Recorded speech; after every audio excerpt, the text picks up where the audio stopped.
أعوذ بالله من الشيطان الرجيم بسم الله الرحمن الرحيم আসসালামু আলাইকুম ওয়া রাহমাতুল্লাহ। ভিউয়ার্স, আমি ইনশাআল্লাহ পর্ব আকারে আল কোরআন অর্থসহ তেলাওয়াত করব।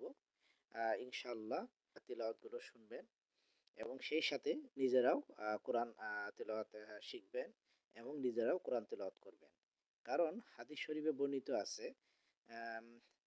হযরত উসমান রাদিয়াল্লাহু তাআলা আনহু থেকে বর্ণিত যে যদি কোনো একটা ব্যক্তি আল কোরআনের একটি হরফ পাঠ করেন বা তিলাওয়াত করেন, সে কিন্তু একটি নেকি পাবেন এবং এই একটি নেকির বদৌলতে আল্লাহ সুবহানাহু ওয়া তাআলা 10 গুণ আকারে বৃদ্ধি করে 10টি নেকি কিন্তু দান করবেন আল্লাহ সুবহানাহু ওয়া তাআলা তার প্রতিটা বান্দা-বান্দীদেরকে।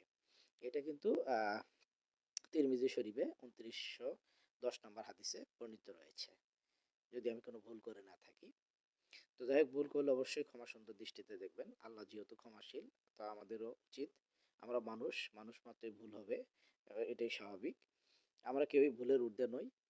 তো যাই হোক, তো ইনশাল্লাহ আমি চেষ্টা করব পার্ট বাই পার্ট পর্ব আকারে আল কোরআন তেলাওয়াত করব ইনশাল্লাহ, এবং আপনাদের সামনে সেটা তুলে ধরব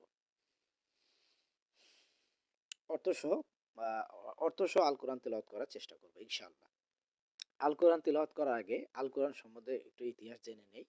আমাদের প্রিয় নবী হযরত মুহাম্মদ সাল্লাল্লাহু আলাইহি ওয়াসাল্লামে যখন 40 বছর বয়সে উনি নবুয়ত পান, তারপর থেকে আল আল কোরআন, যে পবিত্র গ্রন্থটি আসমানি কিতাব, সর্বশ্রেষ্ঠ গ্রন্থ, এটি আল্লাহ রাসূলের উপর নাজিল হয় এবং এই আল কোরআনে কিন্তু 114টি সূরা রয়েছে এবং 6666টি আয়াত রয়েছে। এর মধ্যে আল কোরআনের দুইটি অংশে ভাগ করা হয়েছে, একটা হচ্ছে মাক্কি সূরা আর একটা হচ্ছে মাদানী সূরা। মাক্কি সূরা বলতে যে মক্কায় আল্লাহ রাসূল যখন মক্কায় ছিলেন তখন যে সূরাগুলো নাজিল হয়েছে সেগুলোকে মাক্কি সূরা বলা হয়। আর মদিনায় হিজরত হওয়ার পর থেকে যে সূরাগুলো আল্লাহ রাসূলের উপর নাজিল হয় সেগুলোকে মাদানী সূরা বলা হয়। তো মাক্কি সূরার সংখ্যা হচ্ছে ৮৬টি এবং মাদানী সূরার সংখ্যা হচ্ছে ২৮টি। তো আমি যে প্রথমে আজকে যে সূরাটি তেলাওয়াত করব বা সূরাটি তেলাওয়াত করছি সেটা হচ্ছে সূরা ফাতিহা। খাতুন শব্দ থেকে এসেছে। এই অর্থটা হচ্ছে প্রারম্ভিক ভূমিকা বা আরম্ভ। আউযু বিল্লাহি মিনাশ শাইতানির রাজিম। হে আল্লাহ, আপনার কাছে বিতাড়িত শয়তান থেকে আশ্রয় প্রার্থনা করছি। বিসমিল্লাহির রহমানির রহিম। পরম করুণাময় ও দয়ালু আল্লাহর নামে শুরু করছি।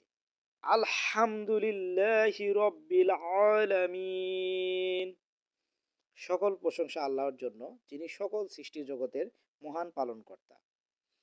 আর রহমানির রহিম, যিনি পরম করুণাময় ও অসীম দয়ালু। মালিক ইয়াউমিদ্দিন, যিনি কর্মফল দিবসের মালিক। ইয়াকা না'বুদু ওয়া ইয়াকা নাস্তাঈন, আমরা কেবল আপনারই ইবাদত করি এবং আপনারই সাহায্য প্রার্থনা করি।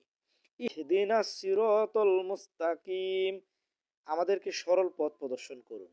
সিরাতাল্লাযীনা আন'আমতা আলাইহিম, যে সকল লোকের যে সকল লোকের পথে যাদেরকে আপনি নিয়ামত দান করেছেন। গায়রিল মাগদুবি আলাইহিম ওয়ালাদ-দাল্লিন, তাদের পথে নয় যারা আপনার গজবে নিপতিত ও পথভ্রষ্ট। আমিন।